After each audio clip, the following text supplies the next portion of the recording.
Technique de vol de destinée, troisième partie. Oui, j'ai décidé de faire une troisième partie pour mieux expliquer certains points. Je reviens sur les cadeaux. Cette personne qui aime te faire les cadeaux à sens unique, qui chaque fois que tu as un petit souci, elle vole immédiatement à ton secours, mais qui ne veut pas recevoir de toi. Fais très attention parce que voilà, cette personne sait quand elle va réclamer son addition, que tu en sois consciente ou pas. Tu constateras que lorsque tu as eu un souci et que cette personne n'a pas été au courant, que tu as résolu ce problème autrement, la personne sera offensée. Ah, comment tu as eu ça, tu ne m'as pas appelé? Vraiment, hein, il ne faut pas être orgueilleux quand tu traverses une situation. Je suis d'accord avec ça, hein, parce qu'on ne peut rien faire seul. Je le sais, mais cette personne sera touchée, sera offensée parce que tu as pu résoudre un problème sans passer par elle.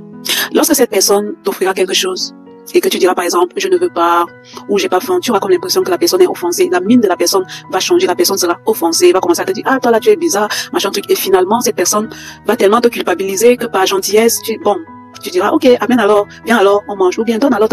Tu prendras le cadeau que cette personne t'a offert.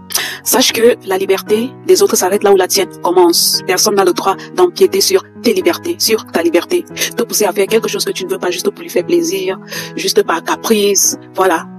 D'où je soutiens beaucoup l'idée d'avoir des relations saines, qu'elles soient familiales, amicales ou amoureuses. Une relation où quand tu ne veux pas quelque chose, ça ne doit pas faire des mille et des cendres, où on va vouloir savoir pourquoi, te demander pourquoi. Non, tu as le droit de ne pas vouloir quelque chose.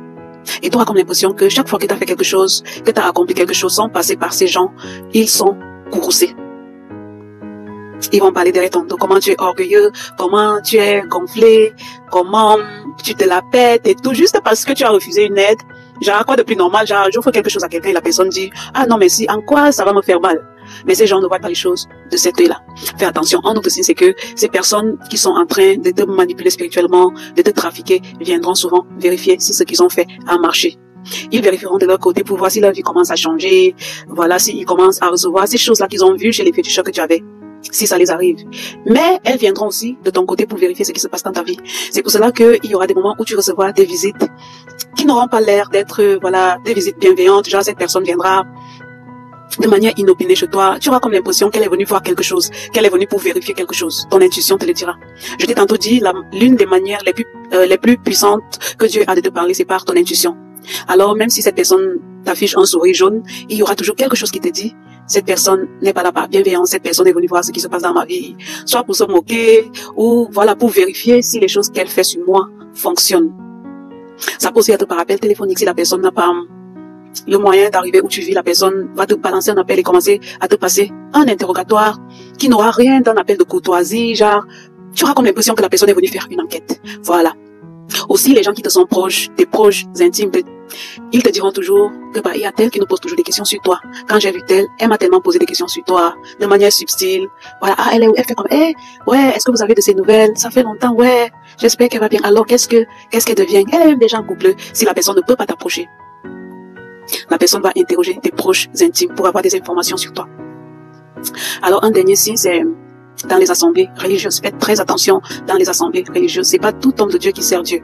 Non, il y a des serviteurs du diable. Il y a une jeune femme qui a fait un témoignage que pendant un service d'imposition de main dans une église où elle allait, l'homme de soi-disant Dieu a imposé les mains sur une jeune femme qui était juste devant cette dame. Et après avoir imposé les mains, donc il a imposé la main. Après, il a dit merci pour l'étoile. Soi-disant homme de Dieu, merci pour l'étoile.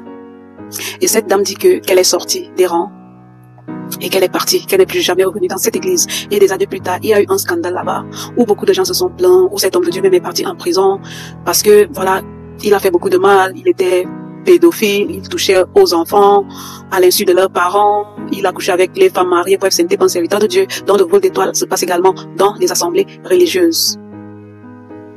Voilà, donc, voilà quelques signes. Donc si tu vois, lorsque tu regardes ta vie, tu ne comprends pas ce qui se passe. Lorsque tu vois comment tu as commencé, tu étais ce jeune-là, cette jeune fille, ce jeune homme plein d'ambition, ce jeune homme sur lequel beaucoup de gens avaient confiance, voilà, tes parents. Donc, lorsque tu te vois, tu vois ta trajectoire de vie, tu as fait des études ou pas trop, Dieu t'a béni physiquement, t'es belle, t'es bien dans ta tête, déjà t'es pas fou, mais à un moment tu ne comprends pas ce qui se passe dans ta vie. Qu'est-ce qui s'est passé à un moment donné de ta vie?